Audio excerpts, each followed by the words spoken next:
Hey y'all, hey, this is my review for Love and Hip Hop. This is season 3, episode yeah, 6. And yeah, we're gonna go ahead and get into this interview review. Oh, I'm gonna make a wig, actually, an experimental wig. Watching a couple of YouTube videos, I was inspired to make a wig, so I'm gonna come back and let y'all know how that works out. But let's just go ahead and get into this video. I don't have any notes, so I'm just gonna be looking back and forth to the TV. Just kind of doing it off the top of my dome, so because I figured I need to go ahead and get this out so I can start on my wig. So it starts out with Stevie J, Benzino, Mimi, and Don are going to have a meeting. Benzino was like, they say they're not married. People saying they're not married. So we're going to get to the bottom of this, and we just going to have everybody in one room. So they come in. Stevie J tells him, I wouldn't do that to jeopardize our magazine, which wasn't y'all magazine before this happened, by the way. But anyway, so they come in or whatever, and Mimi's just like, what date did you get married? So Stevie J like July the 29th. I mean June the 29th. Because here's the thing. This is what I noticed. The date that this she asked what day did the magazine come out. He said he didn't know. Benzino said he didn't know. She said it was August 1st, the day before, the day she got the text message from Stevie J. Stevie J said they got married July 29th. I mean June 29th. Now keep in mind July has 31 days, so that would have been 2 days after they got married to be on the magazine cover if it was July 29th. Check that out. Because if it came out on the 1st. And June 29th would have probably been a better answer, but they sticking with July 29th, so we're going to go with July 29th. They got married, and then they came out on the magazine 2 days after in Hip Hop Weekly.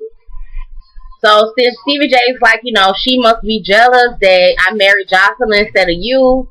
And basically, like, what is Mimi's motive behind this? Like, why are you so mad? Mimi just basically want to just expose them because they fraudulent, and she want to expose them for being fraudulent. She says she has no feelings for him or whatnot, but she just want to kind of expose them for that. Then, Don tells Benzino, that you have to be married through the state, through the and like, have a public marriage license on record, and there isn't one, so why was he explaining that? So he said he's sovereign. Sovereign meaning, she was like, he's sovereign? Benzino like, you sovereign? He's like, he's sovereign through the government. So, like, he don't have to go through the whole stuff that normal people would have to go through. And I did hear that it's possible that it could be a private thing, but I don't know if that's part of Georgia's law. In any case, that's what he says.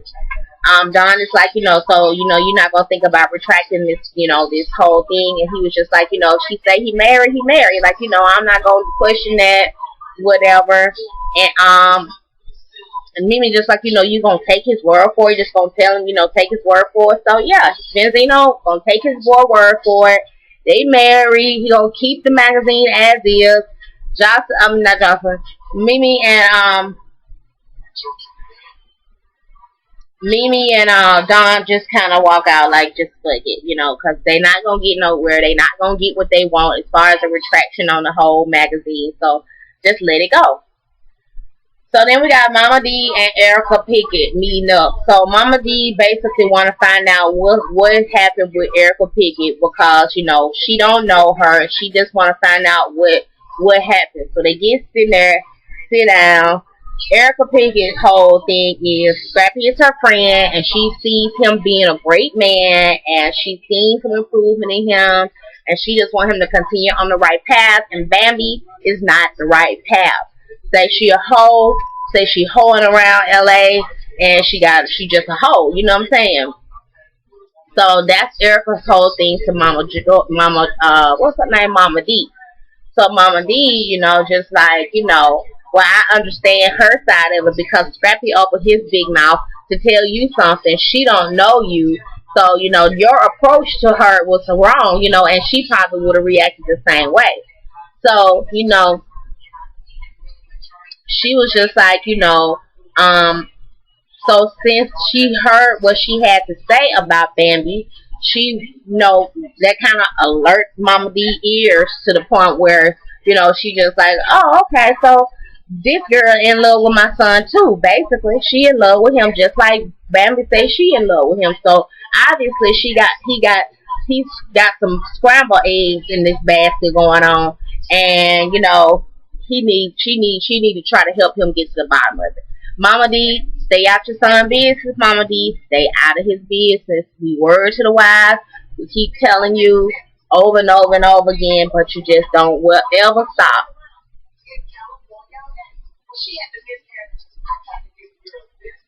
So anyway,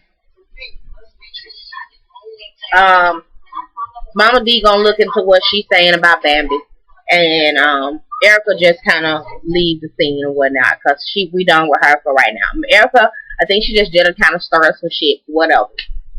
She also showed him some text messages from Scrap that been coming back and forth to her about wanting to sex her and all that stuff. So of course, like I said, I believe it when she said that Scrap was doing this shit because that's just him. Like he can't be faithful, and I know that was true when she said it the first time. So while he over there trying to act like he don't know what she's talking about, the point is you be texting her, and you shouldn't be. So then we got Rashida and her family. They are doing a family portrait for Sister magazine. Kirk in now with the screw face because her mama there. He don't understand why her mama there, and it's a family photo shoot, which is, true. This is your family photo shoot, not the whole family photo shoot. So your mama really was like the oddball out or whatnot. That's just my opinion. You got the kids, you got the husband, you got the wife. That's the family photo. The mama, she really shouldn't have been there unless Kirk's mama was there. You know what I'm saying? If his mama is alive or whatever. But I just felt like, maybe the mama was like, the oddball in this situation. And Rashida was just kind of let him know, you need to chill out. We trying to take this photo shoot. The mama trying to grab the baby, and she called Kirk ratchet. So this is what that kind of set Kirk off into this whole attitude situation. So Rashida just like, you tripping this, that, and the other, and why can't my mama be here? And Kirk is just really tripping, and then so he goes on to mention that's why we need Jasmine. So she was just like, you just want to have fucking Jasmine. Like, why the fuck you still push talking to me about Jasmine? Like, we're not gonna have nobody in my house keeping my baby, some random bitch off the motherfucking street. Like, whoever we get, it should be a mutual decision. Like, not somebody that you just want to fuck or look at, Then they talk about the ring, and she's just like, he ain't wearing his ring, so I ain't wearing my ring. Why should I wear my ring? You run around telling everybody that we separated. So, they arguing back and forth. She's like, we at the sister photo shoot, playing like we motherfucking in about, good on this relationship, and we not. And she just put that out there. She was just like, we on this family photo shoot, acting like everything all happy-go-lucky, and everything ain't happy-go-lucky. She told him, he need to stay out the motherfucking bar, and she was like, you need to act like a motherfucking girlfriend or wife. So, men have their side of what they not getting, blah, blah, blah. Women have their side. We all, as women, pretty much have the same right. We never get the men's side. Can't Kurt say he don't feel like he got a wife or a girlfriend. So, hey, Rashida, I don't know if you want to keep your marriage, but that would be something that you want to kind of take into consideration if you do want to kind of, move forward in this marriage. And it seems as if y'all want to work it out. So I don't understand what's the issue, the big issue. So anyway, Jocelyn and Stevie J at the restaurant. She talking about Stevie J want to sit her down in the restaurant, but it's time to get the beef. So she want to basically talk about the magazine and the business and everything like that. And she's talking about Tammy and how Tammy came over and tried to act like the so-called stylist or whatnot, but she don't need no stylist. She pull out the pictures and show him the pictures of what Tammy pulled, and Stevie J seems to like the pictures, but she like, I don't need no stylist. I don't want no stylist. All I want to do is, So he was like, we could still try to work on that friendship or whatever, but she's still on the fence about the whole friendship situation. But she don't want her to be a stylist. She just want to do the magazine to make Stevie proud and go ahead and do her own style in this time. She thanks Stevie for being a great husband, a great friend, great sex, blah blah blah blah blah, and something gross happened at the end. Anyway, so we got Walker and Tammy sitting down talking. I just really like their relationship. I think it's really really cute.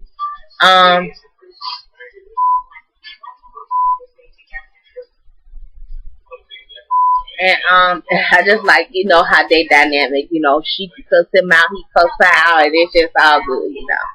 But not that kind of anger, just like, she was like, hey, eat some fruit. He was like, get that out of my goddamn face. She was like, walk up, do something and eat this goddamn fruit, like that. So they kind of joking around or whatever. Then she tell him that she met up with Jocelyn or whatever, and she was trying to style her for this spread that she got or whatnot. And she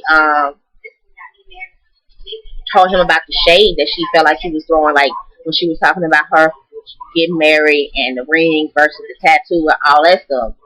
So Walker was just basically telling her, that hoes appreciate the ring, women appreciate the morals and the values, which was really profound to me because that made a lot of sense. Hoes appreciate the ring, women appreciate the morals and the values. So she was like, yeah, she felt him on that. She was like, and that's kind of, I ain't calling her a hoe, but that's self-explanatory. And he was like, she was like, I feel you on that, and I just, I ain't really sure about her because, she gon', she rubbed her the wrong way. She gonna talk to her, let her know how she feel or whatever, and, basically see where they go from there. Then we got Mimi and Dawn sitting down. They're basically talking about working together. Dawn is giving her some insight about the sex tape, and so Mimi is gonna consider it. But yeah, they're just talking about kind of having a working relationship.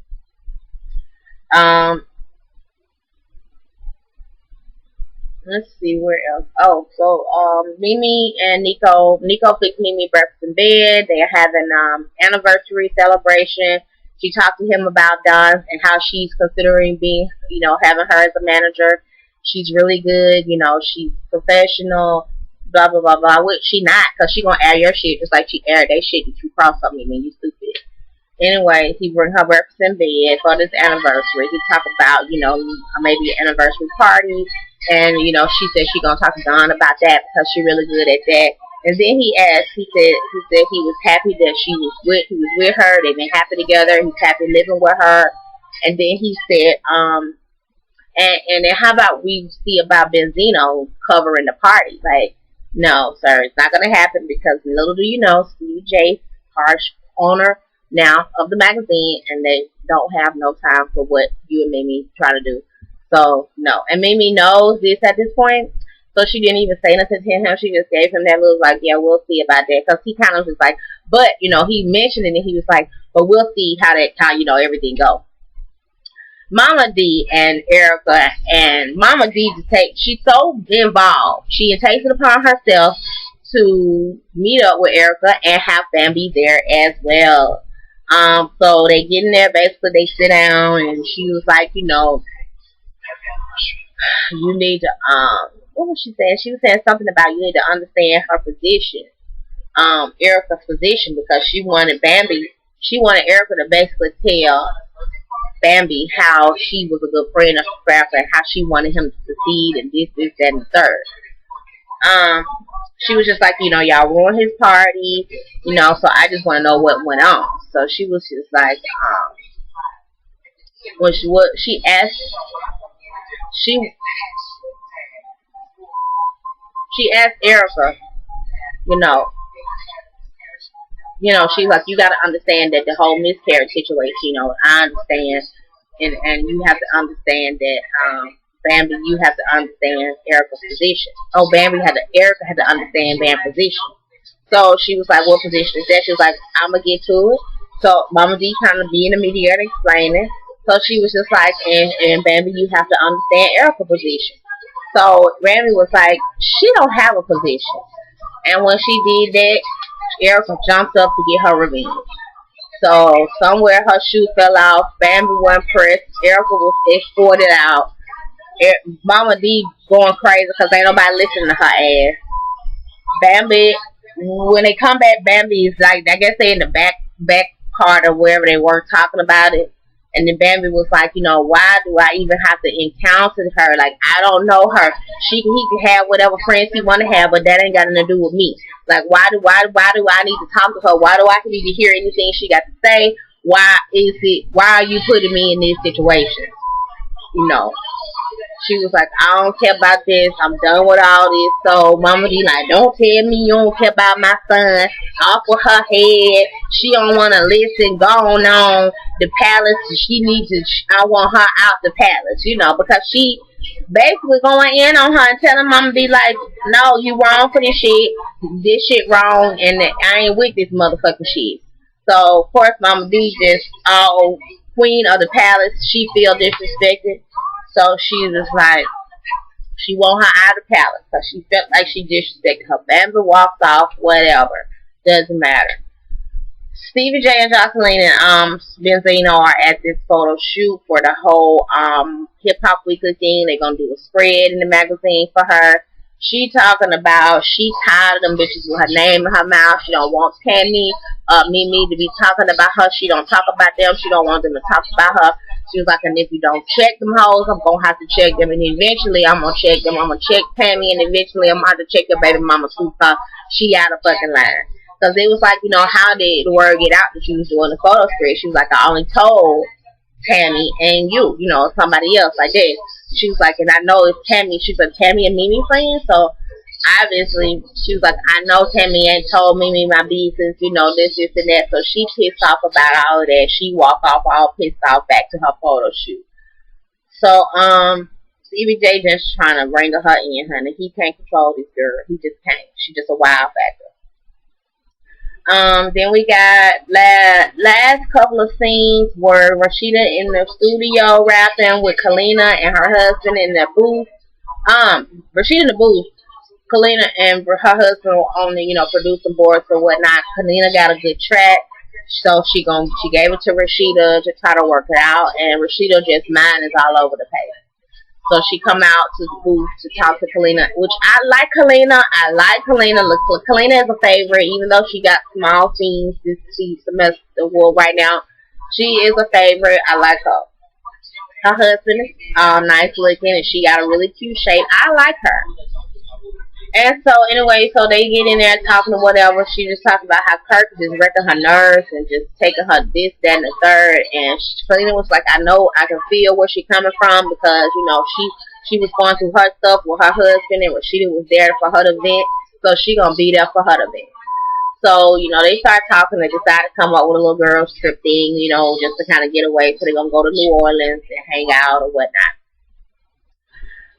Then we got,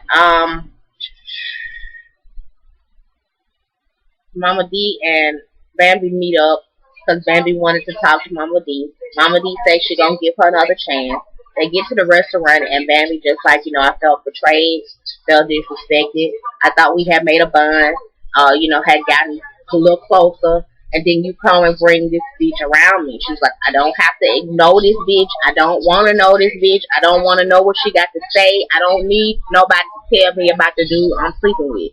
Like, that ain't what I'm here for. She was like, and I feel like you and Bill, with Scrap and y'all kind of just bringing this drama around me, and I don't do drama. So basically, Mama D just was not understanding it, because she doesn't feel she's ever in the wrong about anything. And, they did not have any resolution, basically, to this conversation. Bambi just like, I'm done with this shit, you know, and she got up and left. She said Mama D need to stay out the damn business, and Bambi just like, you know, I'm just sick of it. Scrappy, not Scrappy, what's his name? Walker and Tammy and Jocelyn meet up to have to talk about what happened. So she was like, you know, how did your photo shoot go? So Jocelyn was like, you know, before I even get into all of that, you know, she wanted to address the whole situation with Mimi knowing about the photo shoot and you going back and telling her business. So Tammy was like, you know, I was with my friend Rashida. She brought her friend Mimi, and you know, me and Rashida was having a conversation about, you know, how should I take this girl? You know, she was like, that's why I don't like bitches, because bitches don't know how to take my personality. You know, but it's just like, you come off so shady. Like, how can anybody take that anything but shade? Why are you talking about my ring, and my tattoo? Why you just say I'm happy for y'all when we gonna do it? You know what I'm saying? Don't throw shade on the way I choose to display my damn commitment, bitch. Because your shit is false and ratchet. So anyway, I like Tammy. I'm on Tammy's side because I believe that Jocelyn is CJ line, period, point blank. Anyway, so she was just like, you know, so it wasn't even nothing about me telling your business or doing nothing. I was basically talking to my friend about how I should take the shade that was thrown at me. Mimi didn't, I'm sorry, Jocelyn wasn't really trying to hear all that. So they go into this back and forth. Tammy just like, you know, Mimi just like, you know, get with the win. Not Mimi. What's her name? Jocelyn, like, get with the winning team. This and that. So Tammy going in on her. She was like, winning team? Bitch, you went from a prostitute to a hoe to whatever you supposed to be now. And then they got outside. She still talking shit. She was like, well, that cheap ass car you driving. Like, bitch, I been had money. I came for money. She was like, I don't know you. You don't know me. So, you know, it is what it is. I don't need no new friends. Jocelyn talking about she don't need no new friends. Well, whatever. We ain't got to be friends. Whatever. But I really liked how Tammy stood up for herself, because Jocelyn is a bitch that will try to overpower a bitch because she's much bigger or taller or whatever. I'm so glad that Tammy stood her ground. Anyway, that was the gist of it, y'all. It was a pretty good episode. But meanwhile, definitely want you to rate, like the video, comment on the video, and please subscribe to the video more than anything. Like and subscribe. Alright, y'all. Peace out. And I don't know if I told y'all, but I'm gonna do a U-part wig. So I will be back to do my wig review of it. I'll let y'all see it after I'm done. But thank you so much for watching.